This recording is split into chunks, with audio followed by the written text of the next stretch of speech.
สวัสดีค่ะเด็กๆ สำหรับวันนี้นะคะเราจะมาเรียนในรายวิชาวิทยาศาสตร์นะคะ เรื่องที่เราจะเรียนวันนี้คือเรื่อง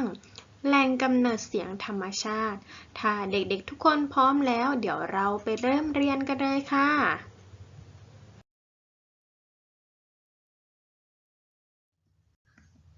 เด็กๆคะ Open your notebook เปิดสมุดแล้วเขียนวันที่วันนี้เลยค่ะ เมื่อเขียนวันที่เสร็จแล้วให้เขียนครั้งที่1นะคะจากนั้นเว้น1บรรทัดแล้วเขียนคำว่า topic ค่ะแหล่งกำเนิดเสียงธรรมชาติแหล่งกำเนิดเสียงธรรมชาติเมื่อเด็กๆเขียนเสร็จแล้วนะคะเดี๋ยวเราไปรับสมองก่อนเรียนกันเลยค่ะเด็กๆคะรับสมองก่อนเรียนเป็นการทำกิจกรรมในแอป WordBoy เดี๋ยวที่เชอร์จะส่งลิงก์ไปให้ทำนะคะไปทำกันเลยค่ะเมื่อเด็กๆนะคะรับสมองกันเสร็จแล้วเดี๋ยวเรามาเข้าสู่เนื้อหาของวันนี้เลยค่ะเสียงค่ะรอบๆตัวเรานะคะจะมีเสียงเกิดขึ้นอยู่ตลอดเวลาเลยทั้งเสียงที่เกิดจากธรรมชาตินะคะเช่นเสียงลมพัดเสียงคลื่นทะเลเสียงน้ำตกแล้วก็เสียงที่เกิดจากการกระทำของมนุษย์และสัตว์นะคะเช่นเสียงพูดคุยเสียงปรบมือเสียงนกร้องนะคะซึ่งเสียงนะคะเป็นเครื่องมือที่ใช้ในการสื่อสารระหว่างสิ่งมีชีวิตค่ะ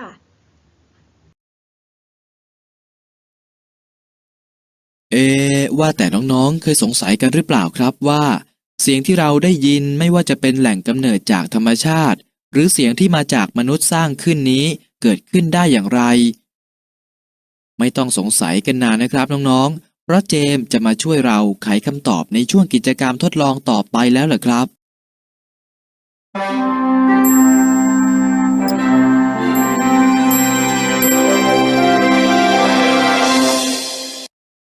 สวัสดีครับทุกคนวันนี้เราจะมาทดลองเรื่องแหล่งกำเนิดเสียงกันครับ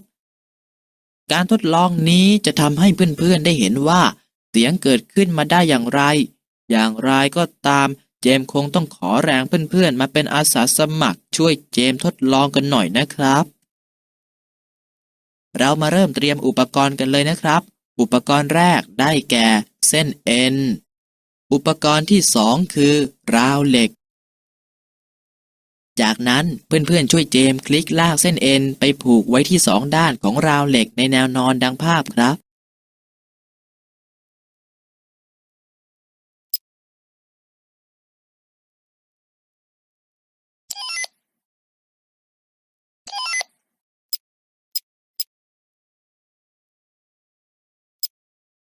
จากนั้นเจมส์จะลองดีดบนเส้นเอ็นที่ขึงบนราวเหล็กแล้วในขณะที่เจมส์ดีดเส้นเอ็นเพื่อนๆช่วยสังเกตเส้นเอ็นแล้วช่วยเจมส์จดบันทึกผลการทดลองด้วยนะครับ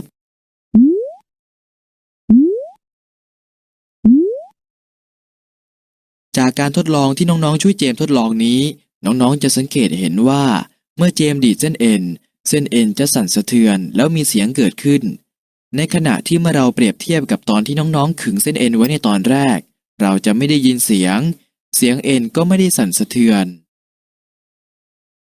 จากการทดลองนี้น้องๆก็สามารถสรุปได้ว่าเสียงเกิดขึ้นจากการสั่นสะเทือนของวัตถุนั่นเอง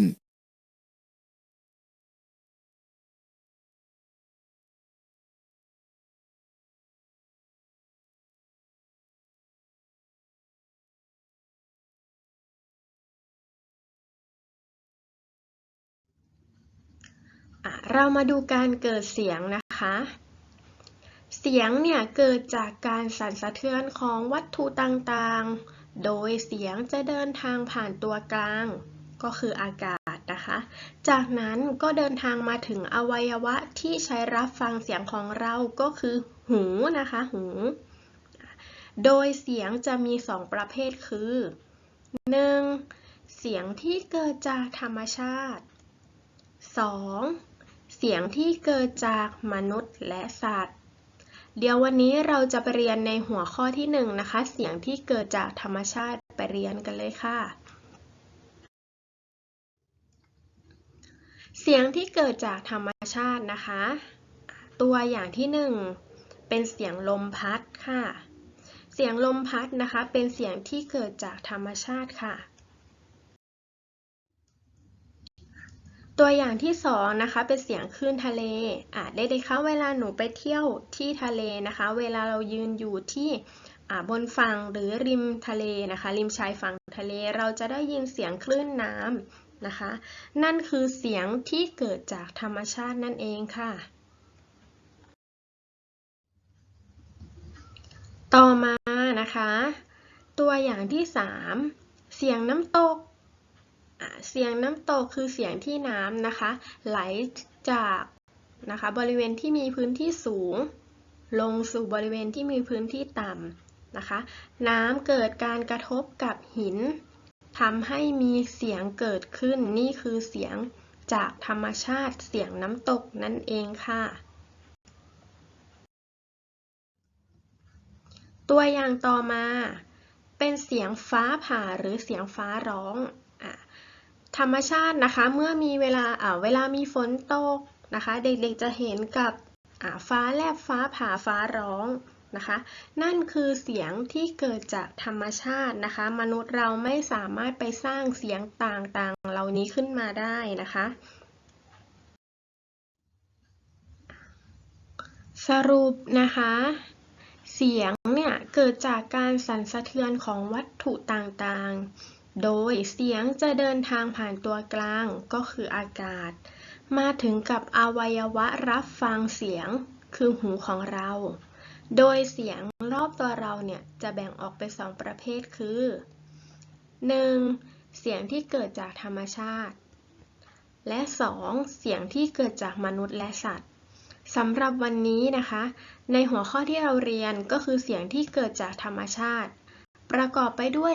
เสียงน้ำตกเสียงคลื่นทะเลเสียงลมพัดนะคะเสียงฟ้าร้องนั่นคือเสียงที่เกิดจากธรรมชาติทั้งหมดเด็กๆคะเมื่อเรียนเนื้อหากันวันนี้จบแล้วเดี๋ยวเราไปลองทำนะคะแบบฝึกหัดเพื่อทดสอบว่าเด็กๆเข้าใจกันหรือไม่ไปทำแบบฝึกหัดกันเลยค่ะมาดูแบบฝึกหัดนะคะแบบฝึกหัดบอกว่าจงยกตัวอย่างเสียงที่เกิดจากธรรมชาติจงยกตัวอย่างเสียงที่เกิดจากธรรมชาติเด็กๆคะเมื่อเด็กๆได้เรียนรู้เสียงที่เกิดจากธรรมชาติมาแล้วให้เด็กๆนะคะยกตัวอย่างเสียงที่เกิดจากธรรมชาติมาคนละ3ประเภทค่ะโอเค very good ค่ะเด็กๆคะเรียนจบแล้วนะคะเด็กๆอย่าลืมทบทวนบทเรียนกันด้วยนะคะอย่าลืมรักษาสุขภาพตนเองให้พ้นจากโควิดแล้วมาพบกับทีเชอร์ในครั้งหน้าสำหรับวันนี้สวัสดีค่ะ